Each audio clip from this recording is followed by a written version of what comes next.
history has never been as crazy as it is right now, allow me to present to you the 1960s. Extreme cultural division, major political assassinations, and the closest the world has ever come to nuclear apocalypse. Shocked by the CIA's intrusive methods for putting down socialism in Latin America, a certain Fidel Castro met with a certain Che Guevara in a bar in Mexico City, and the two of them decided they should grow some awesome beards and overthrow the Cuban government, which is exactly what they did. Cuba had been America's summer playground, and America didn't like seeing a communist regime being set up in its own backyard. So the US immediately began training up Cuban exiles to invade Cuba and overthrow Castro. However, as the day of the operation came closer, Kennedy wanted to conceal any US involvement in the plan, so he massively scaled back American air support, and as a result, the Bay of Pigs invasion was a humiliating defeat for America. But Castro felt there was still an impending US threat to his regime. Meanwhile, in the Soviet Union, Khrushchev had a lot of medium-range nuclear missiles that couldn't reach America, but they could if they were positioned, say, on an exotic Caribbean island off the coast of Florida.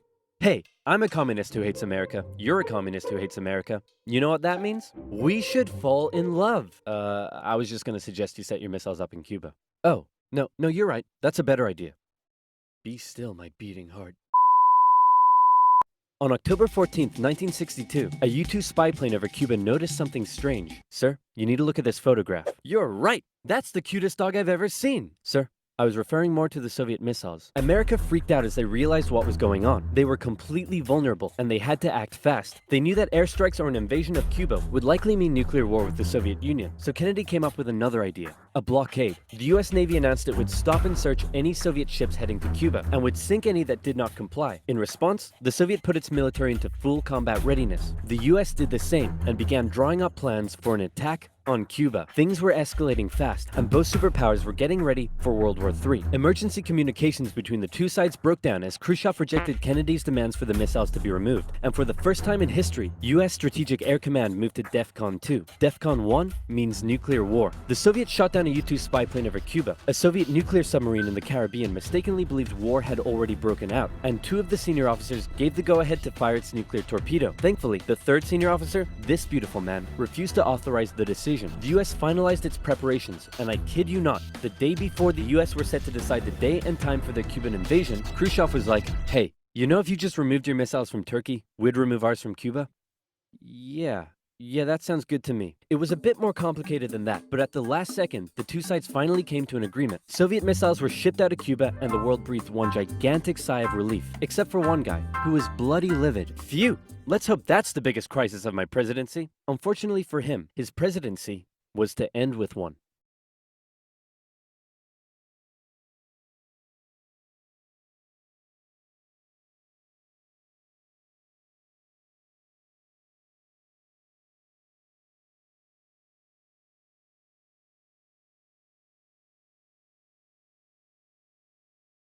Blown up the planet, a few changes were made. First, the superpowers agreed to a limited test ban treaty. Secondly, the Soviets ousted Khrushchev and replaced him with Leonid Brezhnev, who was a kisser. He liked to kiss. Both sides were deeply concerned at the prospect of nuclear war, but still, the arms race raged on throughout the 60s and 70s. US intelligence worked out that the Soviets' nuclear arsenal was not as powerful as they previously thought, but in fact, it was America that held the advantage. ABMs and MIRVs were developed, and the doctrine of MAD. If both sides knew they would be completely destroyed by a nuclear war, neither would risk starting one. But even without war, the world was already feeling the effects of nuclear weapons. In 1966, above the pleasant town of Palomares in Spain, a US bomber collided with a tanker mid-air, and 4 hydrogen bombs fell and landed near the town below. It hasn't exploded, so I'm sure everything's fine. Whoa, boy. Hey, I wouldn't eat that if I were you. Okay. What were you gonna do today? Go for a swim? Yeah, I wouldn't. Are you breathing right now? Yeah? Yeah, I wouldn't. It took the Americans 2.5 months to find one of the bombs, which had gone missing in the ocean. This was the 14th time America had lost a nuclear bomb since 1950. Nobody knows how many bombs the Soviet Union lost. So sleep well tonight. After Kennedy's assassination, Vice President Lyndon B. Johnson took over, and he inherited a developing crisis in the East. Vietnam. Back in the 50s, the Vietnamese had kicked their French colonizers out once and for all, and the country was divided into two. In the north, a communist regime, and in the south, an anti-communist regime. Both were led by very sweet-looking old men, but don't let that deceive you. They were both ruthless dictators, and both dreamed of reuniting Vietnam under their own regime. So the north established the National Liberation Front, also known as the Viet Cong, to carry out a campaign of guerrilla warfare in the south with Soviet support. The US sent advisors to help train the South Vietnamese to deal with the threat, but President Diem's brutal policies pushed more and more South Vietnamese to support the Viet Cong, and over the next decade, the situation escalated to a breaking point. America feared the domino effect. That is, if South Vietnam fell to communism, would Cambodia be next? Then Laos? Thailand? Burma? India? LBJ had to make a choice between losing South Vietnam or sending in the troops, and so in they went. From 1965, America found itself in a war unlike anything it had ever fought before. Let's play Spot the Viet Cong Soldier. Did you see him?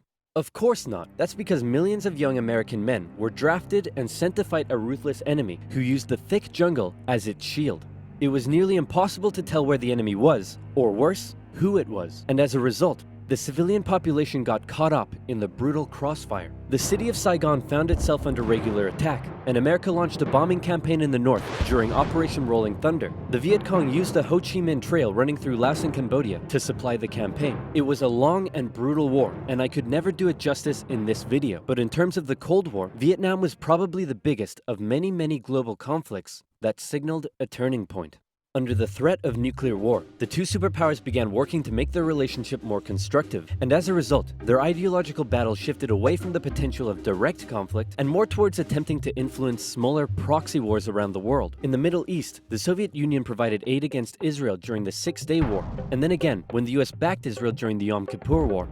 In Africa, the Angolan Civil War saw US-supported South Africans fighting Soviet-supported Cubans. In the conflict between Somalia and Ethiopia, the superpowers interestingly switched sides as regimes changed, and the US continued fighting the spread of communism in its own backyard, funding the famous Contra groups to fight the socialist junta in Nicaragua. These proxy wars were fierce enough to begin with, but superpower intervention amplified the destruction and created alarming levels of human suffering throughout the Third World. And in Vietnam, that human suffering was all being broadcast back home via good old television. Going into the late 60s, America was a changing nation. This became this became this, and this became this. The new slogan that was taking root: make love, not war. The majority of Americans did not approve of Johnson's handling of the Vietnam War, and in 1968, a silent majority elected law and order candidate Richard Nixon. As the Vietnam War appeared to be increasingly unwinnable, and public opinion turning increasingly sour, Nixon made the decision to begin bringing the troops home, and ended US involvement in Vietnam by 1973.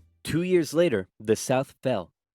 The Cold War was now taking its toll on both superpowers. In Russia, a huge percentage of the budget was still going to the military. People were still hungry, and they just didn't have access to the same lifestyle and goods. Needed to reduce spending in order to rescue their economies, and so both welcomed with open arms an easing of hostilities, otherwise known as Détente. To improve relations, Nixon became the first US president to visit Moscow in 1972, and Brezhnev returned the gesture a year later. A number of treaties were signed, including the 1972 SALT Agreement that limited nuclear weapons. Relations with China were even improving via ping-pong diplomacy when the US table tennis team went on a tour of the People's Republic. However, internally, China was still pushing anti-capitalist propaganda, which led to some mixed messages. Nixon even visited China in 1972, and it was a barrel of laughs. Today, the president walks among priceless treasures from China's golden age. Among them, a pair of ear stoppers used by the emperor to keep from hearing criticism. You put the stopper into his ears so that he couldn't hear the criticism. Give me a pair.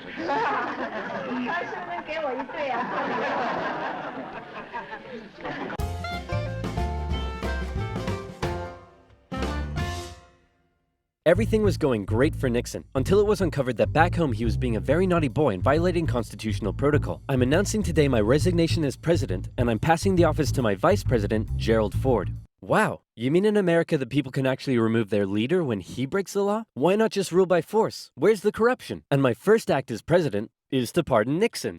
There it is. After the whole fiasco, Americans decided what they really wanted was just a nice, safe guy who wouldn't cheat on them. So they elected Jimmy Carter, and the two sides met in Vienna where they signed yet another strategic arms limitation treaty. It's an honor, Premier Brezhnev. Likewise, President Carter.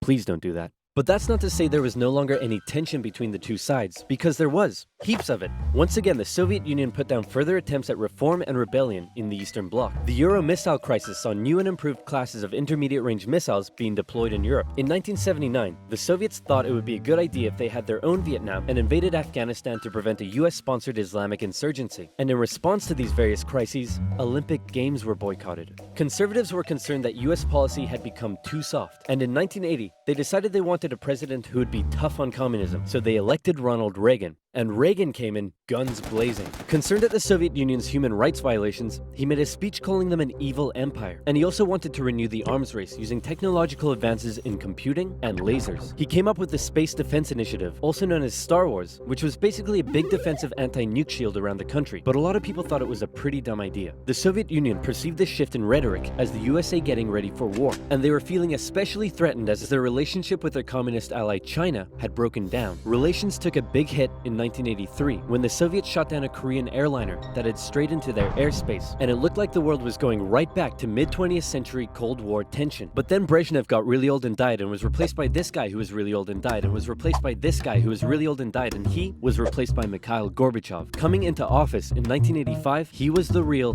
game changer.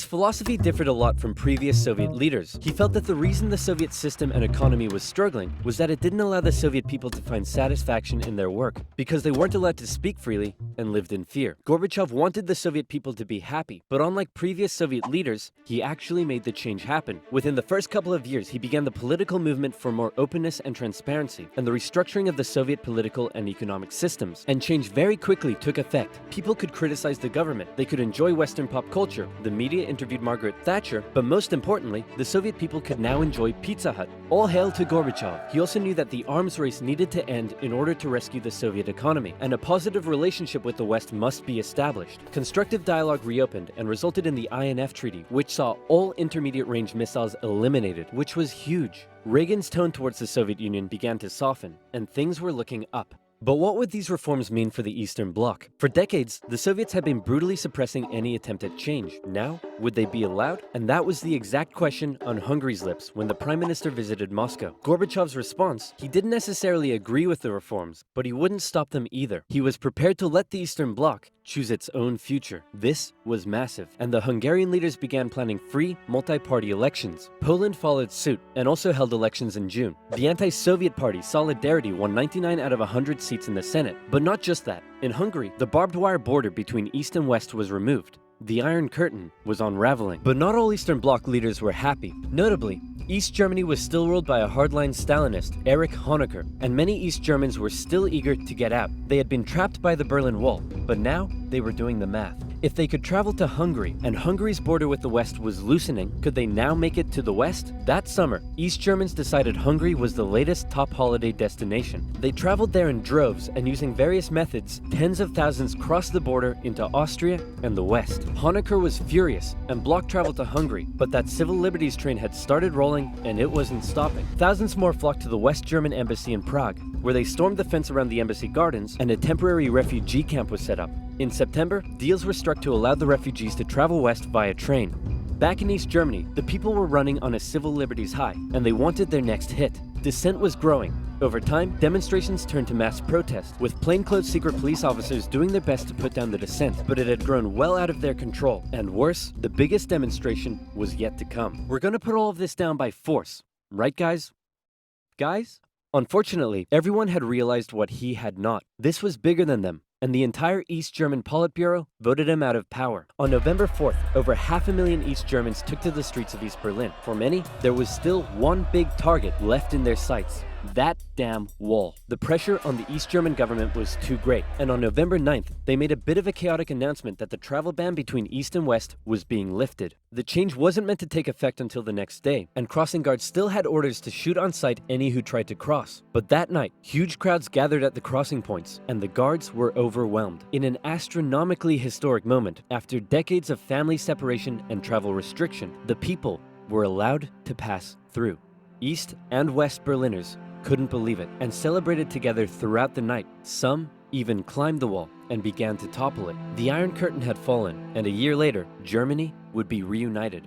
Elections in Bulgaria, a peaceful revolution in Czechoslovakia, and a violent one in Romania brought to an end communist authority in the Eastern Bloc. America decided it would be best if it just stayed away and let the change happen, as the anti-communist movement continued all the way back to Moscow. Gorbachev had given the people the freedom to demonstrate. Now, they demonstrated for an end to the communist single-party rule, and Gorbachev had to give in. For the first time in history, elections were held in which candidates not officially endorsed by the party were allowed to run. Ambitious rival of Gorbachev, Boris Yeltsin, led a growing democratic movement. Now things here get quite confusing, and the dissolution of the Soviet Union is a complicated topic, so believe me, this is oversimplified, but it went a little bit like this. The Soviet Union was made up of a number of smaller Soviet republics, the largest of which was Russia. Yeltsin got himself elected the president of Russia, and began a struggle for sovereignty against Gorbachev and the greater Soviet Union. Communist hardliners were horrified at what Gorbachev was allowing, so they briefly kidnapped him and tried to set up their own emergency government. But Yeltsin and his supporters all gathered around the White House in Moscow and were like, no, we have a tank. So the hardliners had to concede and released Gorbachev. Wow, thanks Boris. That was a close one. No problem. And thanks to you for all the great freedom you've given us. Anytime, pal. And just to inform you, I've used that freedom you've given us to go behind your back and make a deal with Ukraine and Belarus to dissolve the Soviet Union and set up the Russian Federation. In other words, you're no longer in charge. I am. Dude. So uncool. And so decades of tension and the everlasting threat of nuclear war finally came to an end as democratic governments were established in many of the old Soviet republics, and the world got along together forever after.